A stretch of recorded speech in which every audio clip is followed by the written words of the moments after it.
स्वागत है आपका हिंदी व्याकरण क्लासेज में। चर्चा करेंगे विशेषण के अन्य भेद परिमाणवाचक और संख्यावाचक। गुणवाचक और संख्यावाचक पे चर्चा हो गई है, चर्चा करेंगे परिमाणवाचक। परिमाणवाचक विशेषण संज्ञा शब्दों की विशेषता बताते हैं और परिमाणवाचक संज्ञा शब्दों की परिमाण संबंधी विशेषता बताएंगे। परिमाण में नाप, तौल और माप आएगा।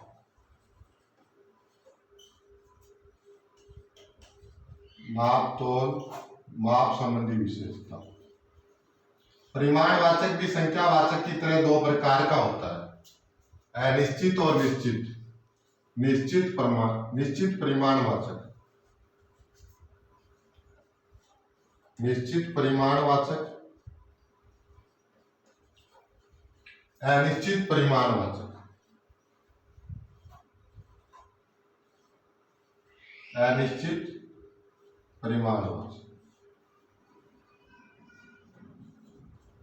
अनिश्चित परिमाणवाचक। निश्चित परिमाणवाचक निश्चित परिमाण संबंधी विशेषता बताएगा, अनिश्चित अनिश्चयात्मक वृत्ति का बोध करवाएगा, अनिश्चित विशेषताओं का बोध करवाएगा। निश्चित में देखिए 4 लीटर दूध लेकर आओ, 4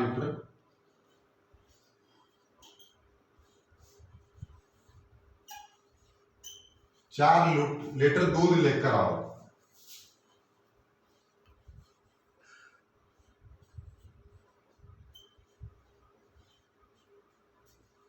चार लीटर दूध लेकर आओ। अब यहां 4 लीटर शब्द है, 4 लीटर शब्द के बाद में क्या है? दूध क्या है? संज्ञा है। 4 लीटर क्या है? फिक्स से कितना लीटर लाना है? 4 लीटर।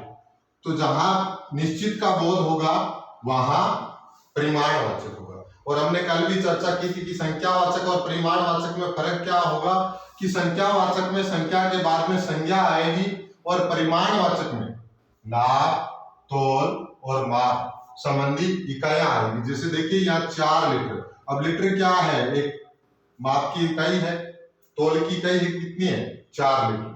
4 लीटर दूध लेकर आओ। जैसे हमारे पास 10 एकड़ जमीन,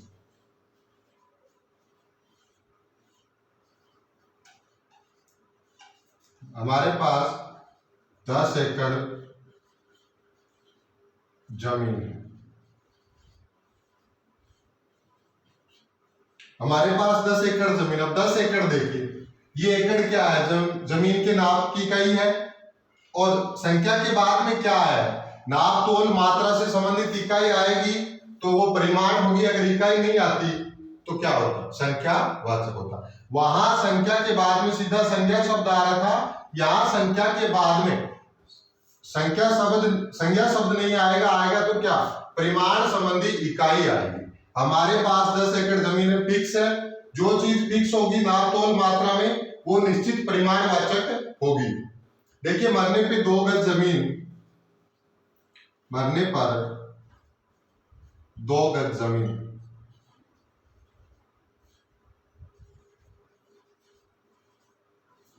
एवं 2.5 मीटर का पंची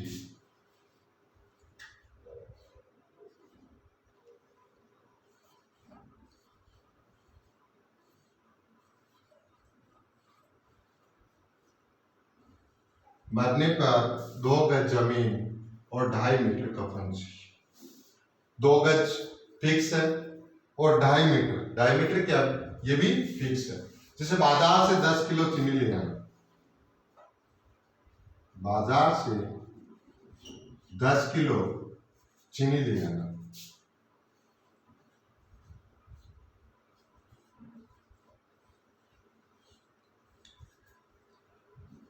चीनी ले आना।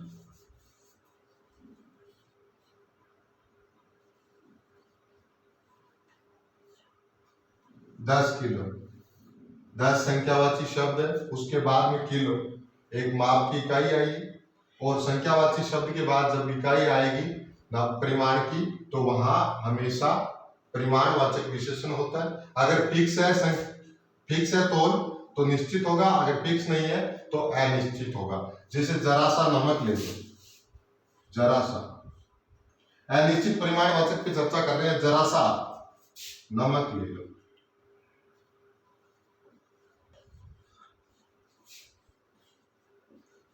अब देखिए जरा सा, अब कितना लेना है, फिक्स कोई नहीं, ना आपकी इकाई क्या होगी, फिक्स नहीं है, जरा सा नमक ले लो। जैसे बालक के गिरने से, बालक के गिरने से कई लीटर दूध बह गया।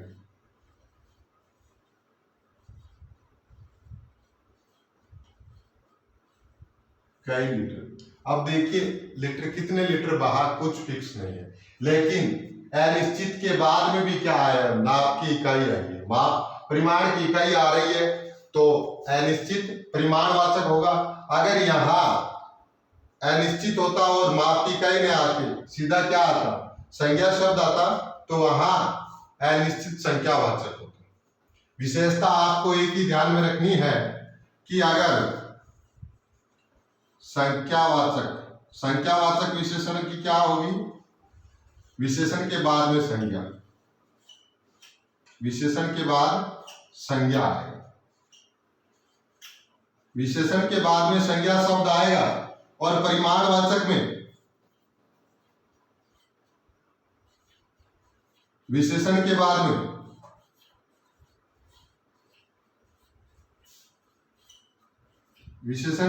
में नाप, तौल और माप से संबंधित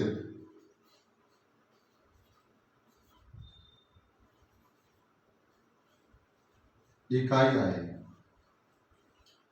उसके बाद में संज्ञा। संख्यावाचक विशेषण में तो क्या होगा, विशेषण के बाद में संज्ञा आएगा, यहां नाप, तौल, मात्रा से संबंधित इकाई आएगी और उसके बाद में संज्ञा आएगी। वाक्य है, वर्षा से कई टन गेहूं भीग गया।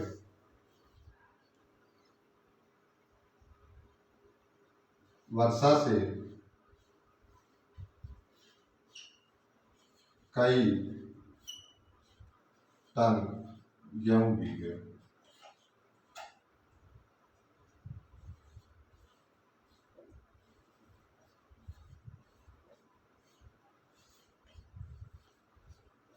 वर्षा से कई टन गेहूं भीग गया। यहां देखिए कई टन, कितने टन भीगा है फिक्स नहीं है, मात्रा की इकाई तो आ रही है, नाप की जो इकाई थी वो तो आ रही है टन, और उसके बाद में गेहूं संज्ञा है, कई टन अनिश्चित परिमाणवाचक। तो ज्यादा इसमें कुछ नहीं है, परिमाणवाचक में आपको इतना ध्यान रखना, नाप, तौल, मात्रा संबंधी विशेषता जो भेद बताएगा विशेषण का, वो परिमाणवाचक विशेषण होगा। कौन सा होगा, परिमाणवाचक विशेषण होगा। परिमाणवाचक विशेषण के दो भेद, एक निश्चित परिमाणवाचक है, एक अनिश्चित परिमाणवाचक है। निश्चित में मात्राएं फिक्स होगी और अनिश्चित में मात्रा फिक्स नहीं होगी। इसी प्रकार के वाक्य आपको मिलेंगे।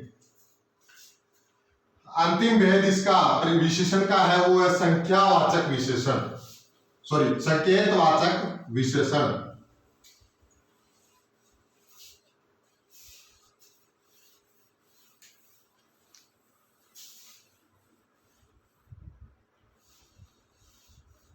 संकेतवाचक विशेषण, संकेतवाचक विशेषण। संकेतवाचक या हम बोल सकते हैं सार्वनामिक विशेषण, सार्वनामिक विशेषण,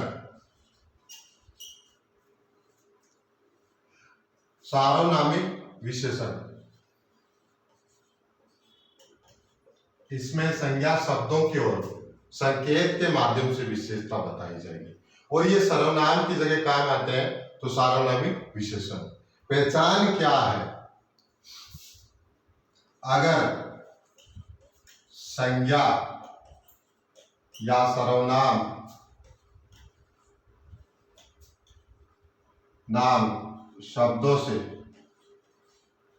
पहले सर्वनाम है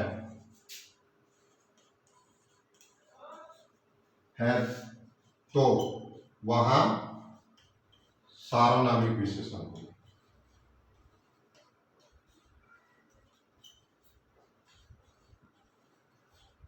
देखिए सामान्य सी बात है, बेसिक बात है कि अगर संज्ञा सर्वनाम शब्दों से पहले सर्वनाम होगा तो वहां सार्वनामिक विशेषण होगा।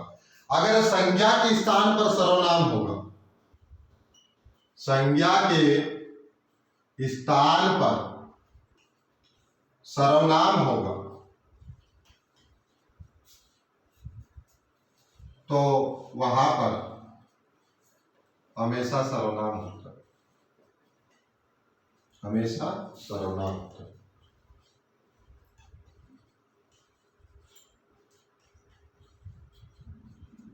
अगर संज्ञा सर्वनाम शब्दों से पहले सर्वनाम है तो वहां सार्वनामिक विशेषण।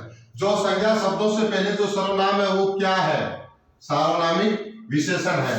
और अगर संज्ञा के स्थान पर सर्वनाम होगा तो वहां हमेशा क्या होता है? सर्वनाम ही होता है। संज्ञा से पहले या संज्ञा के स्थान पर जो सर्वनाम होगा वो हमेशा क्या होता है? सर्वनाम होता है। जैसे वाक्य देखिए आप, यह लड़का बहुत होशियार है, ये लड़का बहुत होशियार है।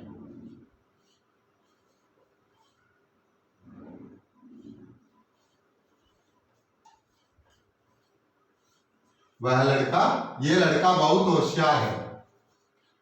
अब दो नाम है इसके, एक तो संकेत कर रहा है, दूसरा सार्वनामिक विशेषण है। यह लड़का बहुत होशियार है। अब यह किसकी जगह है? संज्ञा शब्द की जगह ही आया। यह लड़का बहुत होशियार है। दूसरी पहचान क्या है? अगर सर्वनाम के बाद में सर्वनाम या विशेषण आ जाए, सर्वनाम के बाद में सर्वनाम या विशेषण आ जाए तो वहां हमेशा सार्वनामिक विशेषण होता है। ये लड़का बहुत होशियार है। होशियार क्या है? विशेषण है। लड़का क्या है? संज्ञा है। और संज्ञा या सर्वनाम शब्दों से पहले जो सर्वनाम आएगा वो हमेशा सार्वनामिक विशेषण होता है। देखिए लड़का संज्ञा शब्द है, उससे पहले क्या है? सर्वनाम आया, यह सर्वनाम है, तो ये क्या है? सार्वनामिक विशेषण है। क्या है? सार्वनामिक विशेषण है। और संबंधवाचक सर्वनाम, जहां संबंधवाचक सर्वनाम के जो उदाहरण है वो सार्वनामिक विशेषण में आते हैं। संबंधवाचक सर्वनाम के उदाहरण देके आपको पूछ ले कौन सा विशेषण है तो हमेशा सार्वनामिक विशेषण होता है। जैसे जो करेगा सो भरेगा, जो करेगा सो भरेगा। अब देखिए जो शब्द है, जो और सो शब्द करेगा और भरेगा के मध्य संबंध बता रहे। जो और सो शब्द क्या कर रहा है? दोनों के मध्य संबंध बता रहा है। जहां संबंधवाचक सर्वनाम होगा वहां सार्वनामिक विशेषण भी होगा, सार्वनामिक विशेषण भी होगा। वह खंभा गिर जाएगा,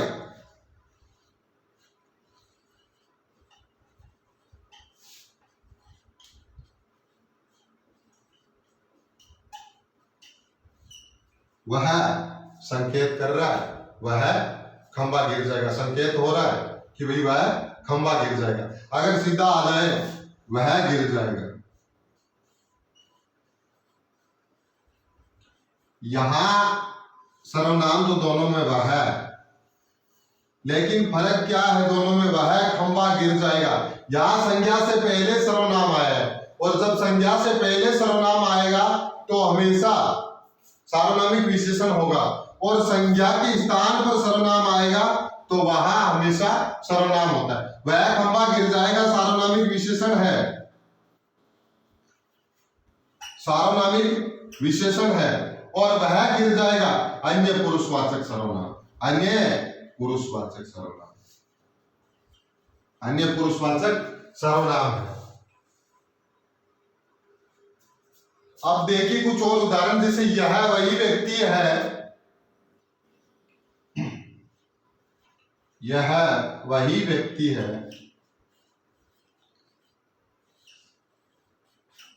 जो कल सभा में मिला था।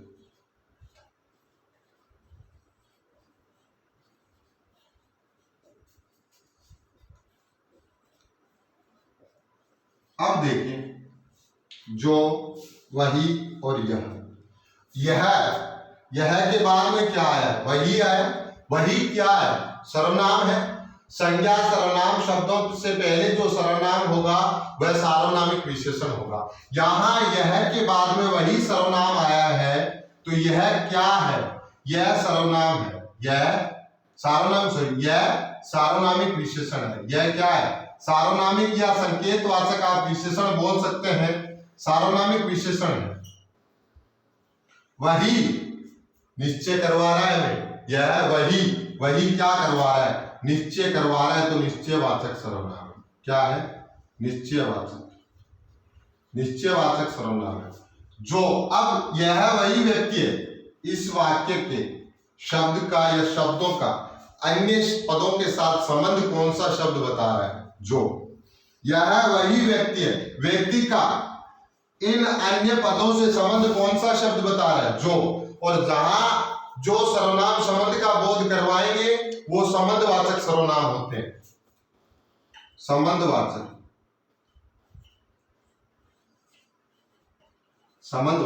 एक वाक्य है उस जिसमें तीन चीजें, देखिए यह में सार्वनामिक विशेषण या संकेतवाचक विशेषण, निश्चय में वही में निश्चयवाचक सर्वनाम, जो में संबंधवाचक सर्वनाम है। निश्चयवाचक सर्वनाम है और जो में संबंधवाचक सर्वनाम। इसे संकेतवाचक के रूप में पढ़ेंगे तो आसान हो जाएगा। यह वही व्यक्ति जो कल सभा में मिला था, संकेत हो रहा है व्यक्ति की ओर, इशारा, संकेत या इशारे के माध्यम से संज्ञा की विशेषता बताएंगे, वो संकेतवाचक विशेषण कहलाते हैं। अब संकेतवाचक में भी कई बार परीक्षाओं में पूछा जाता है कि भाई कौन सा संकेतवाचक है, निश्चित संकेतवाचक है या अनिश्चित संकेतवाचक है या संबंध वाला, तो ये हो जाएगा, संबंध में तो ये हो जाएगा, और निश्चित वह खंभा गिर जाएगा, जो निश्चित उदाहरण वो आ जाए। एक प्रश्नवाचक सार्वनामिक विशेषण और होता है प्रश्नवाचक, इसके हम चार भेद भी कर सकते हैं, लेकिन कम ही पूछे जाते हैं। सीधा प्रश्न पूछ लिया जाता है कि वाक्य देखिए आपको पूछ लेंगे कि सार्वनामिक विशेषण कौन सा है, या निम्नलिखित वाक्यों में से सार्वनामिक विशेषण से बना हुआ वाक्य कौन सा है। देखिए कुछ और वाक्य इनके,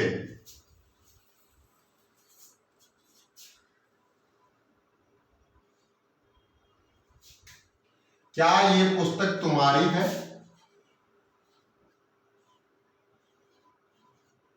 क्या यह पुस्तक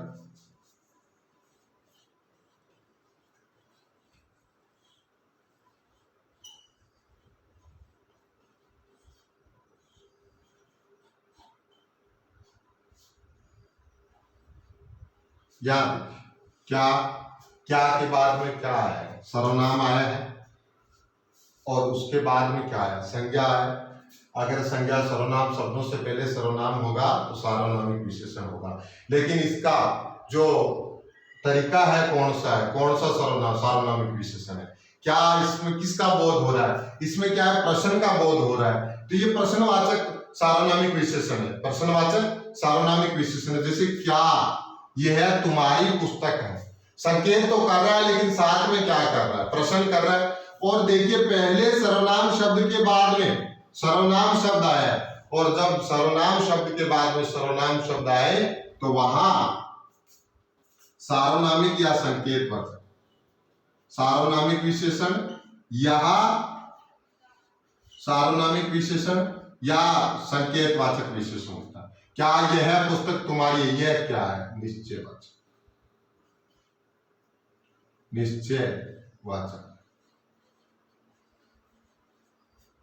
ये संकेतवाचक या सार्वनामिक विशेषण थे। इसमें आप संबंधवाचक के वाक्य भी देख सकते हैं, लेकिन बातें आपको दो ही याद में रखनी है। अगर संज्ञा सर्वनाम शब्दों से पहले सर्वनाम होगा तो सार्वनामिक विशेषण, और संज्ञा के स्थान पर अगर सर्वनाम हो तो वहां हमेशा सर्वनाम ही होगा। अब देखिए चर्चा करते हैं विशेषण की अवस्था पर। विशेषण की अवस्था पे, विशेषण की तीन अवस्थाएं होती है। विशेषण की तीन अवस्था होती है।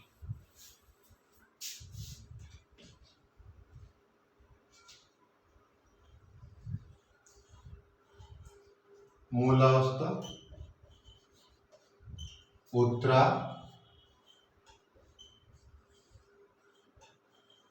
और उत्तमावस्था।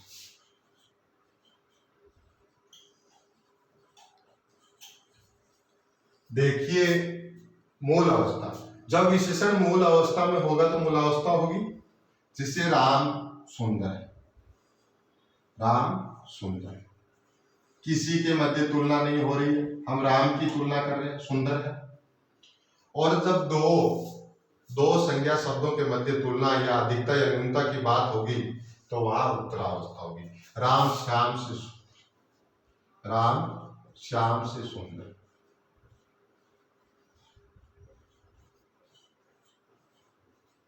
और उत्तमावस्था, समूह में से किसी को उत्तम बताया जाएगा तो वहां उत्तमावस्था होगी। राम सबसे सुंदर है, राम सबसे सुंदर है।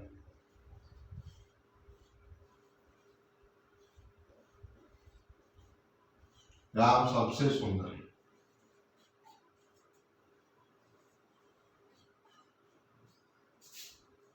देखिए तीन अवस्था है।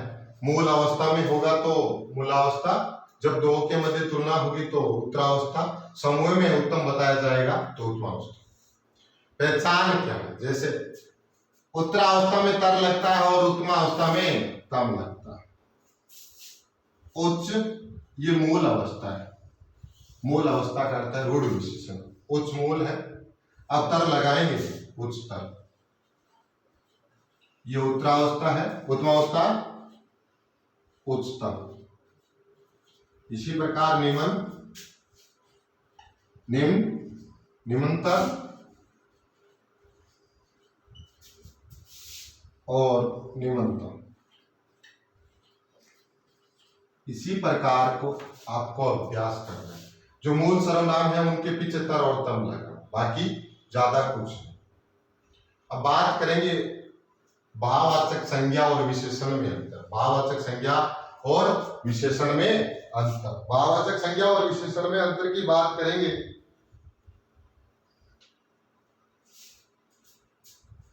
भाववाचक संज्ञा और विशेषण में अंतर।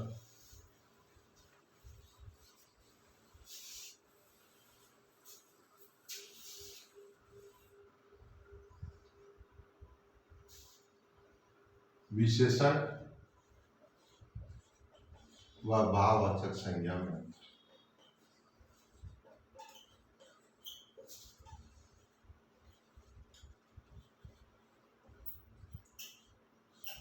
विशेषण क्या है? विशेषण संज्ञा सर्वनाम की विशेषता बताता है और भाववाचक संज्ञा तो स्वयं संज्ञा है। विशेषण को हम संज्ञा शब्द के आगे लगा सकते हैं, विशेषण को हम संज्ञा शब्द के आगे लगा सकते हैं, लेकिन भाववाचक संज्ञा स्वयं संज्ञा होने के कारण संज्ञा शब्द के आगे नहीं लगेगी। विशेषण और संज्ञा शब्द के आगे हम विशेषण लगा सकते हैं, लेकिन भाववाचक संज्ञा संज्ञा शब्दों के आगे नहीं लगेगी। भाववाचक जो संज्ञा है वो संज्ञा शब्दों के आगे नहीं लगेगी। देखिए जैसे दयालु, अब दयालु क्या है? गुण है। दयालु व्यक्ति क्या है? व्यक्ति क्या है? संज्ञा है। या राम दयालु है, ये तो विशेषण है, ये संज्ञा के साथ हम प्रयुक्त कर सकते हैं। दयालु व्यक्ति, राम दयालु है। लेकिन क्या भाववाचक संज्ञा शब्दों के साथ लग सकती है? नहीं। अब संज्ञा क्या होगी? दयालु की संज्ञा क्या होगी? दयालु दया व्यक्ति, राम दया है। बात बंद नहीं है, क्योंकि विशेषण संज्ञा सबसे पहले प्रयुक्त हो सकते हैं, बाद में भी प्रयुक्त हो सकते हैं, लेकिन भाववाचक संज्ञा शब्दों के साथ नहीं आ सकती। अगर बात आ जाए कहीं भी पूछ ले आपको, दयालु को अंडरलाइन करके पूछ ले दयालु क्या है, भाववाचक संज्ञा है या विशेषण है, तो दयालु को आपको इस प्रकार आप देख सकते हैं कि भाई दयालु अगर संज्ञा के आगे बात आगे जोड़ सकते हैं तो विशेषण है, अगर नहीं जोड़ सकते तो संज्ञा है। जिसे देखिए ईमानदार, ईमानदार व्यक्ति, भावुक व्यक्ति,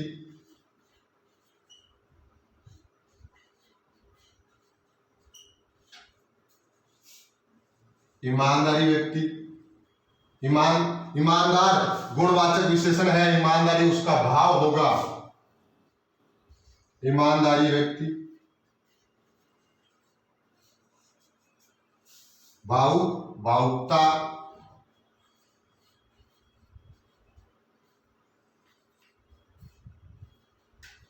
नहीं बन रही बात। ईमानदार, अब ईमानदार कौन कितना है उसको तो हम जानते हैं, भाई राम ईमानदार है वो, लेकिन ईमानदारी, ईमानदारी क्या है, भाव है, महसूस कर सकते हैं हाँ इसमें ईमानदारी है, उसकी ईमानदारी को हम छू थोड़ी सकते हैं। उसी प्रकार भावुक व्यक्ति होता है, भावुकता को हम महसूस कर सकते हैं। जैसे लाल कपड़ा, लाल कपड़ा, अब कपड़े की विशेषता क्या है, वो लाल है, लाल से हम अगर भाववाचक संज्ञा बनाए ललाई, अब ललाई कपड़ा थोड़ी होती, अब ललाई को तो हम महसूस कर सकते हैं, ललाई को तो हम महसूस कर सकते हैं। इसी प्रकार हम विशेषण और भाववाचक संज्ञा को में अंतर कर सकते हैं। बात इतनी सी याद रखनी है आपको कि विशेषण तो संज्ञा से पहले और बाद में प्रयुक्त कर सकते हैं, लेकिन भाववाचक संज्ञा का प्रयोग संज्ञा के साथ नहीं कर सकते। भाववाचक संज्ञा का प्रयोग संज्ञा के साथ नहीं होगा। मारवाड़ी में कहावत है कि जो बात नहीं बनेगी उसको साथ में नहीं रहना चाहिए, जब बात नहीं बनती है तो साथ में नहीं रहना चाहिए। यहाँ दया व्यक्ति में कोई बात नहीं बन रही, लेकिन दयालु व्यक्ति तो सही हो रहा है, तो ये विशेषण अगर सही नहीं हो रहा है तो भाववाचक संज्ञा होगी। अब बात करते हैं कि विशेषणों का निर्माण किनसे होता है, विशेषणों का निर्माण किससे होता है, ये भी फर्क है। विशेषणों का निर्माण किससे होता है, देखिए संज्ञा से। किस प्रकार, जैसे पशु, पशु क्या है, पशु जातिवाचक संज्ञा है, एक प्रत्यय का प्रयोग करेंगे पार्श्विक बने, पार्श्विक क्या है, गुण है, एक प्रत्यय का प्रयोग किया शब्द बना पार्श्विक, पार्श्विक क्या है, विशेषण है, किससे बनी हुई है।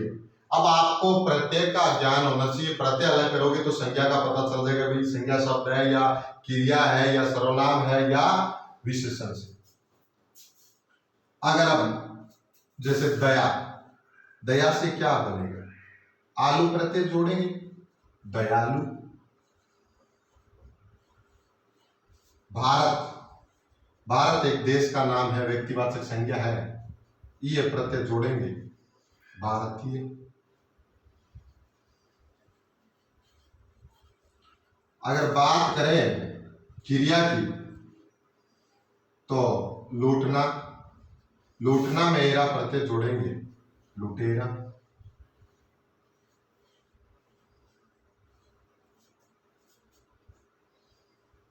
लुटेरा। अव्यय से अगर संज्ञा का निर्माण करें बाहर, बाहर में ई प्रत्यय जोड़ेंगे बाहरी।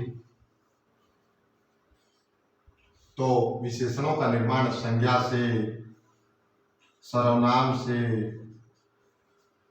क्रिया से, अव्यय से, लेकिन भाववाचक संज्ञा का निर्माण जातिवाचक संज्ञा से होता है, व्यक्तिवाचक संज्ञा से नहीं होता। संज्ञा से, सर्वनाम से, क्रिया से, अव्यय से विशेषण का निर्माण होता है। भाववाचक संज्ञा का निर्माण संज्ञा, जातिवाचक संज्ञा, सर्वनाम, क्रिया, अव्यय और विशेषण 5 से होता है या 4 से होता है, इतना ही फर्क है। ये था आपका विशेषण अध्याय, जो यहीं समाप्त होता है।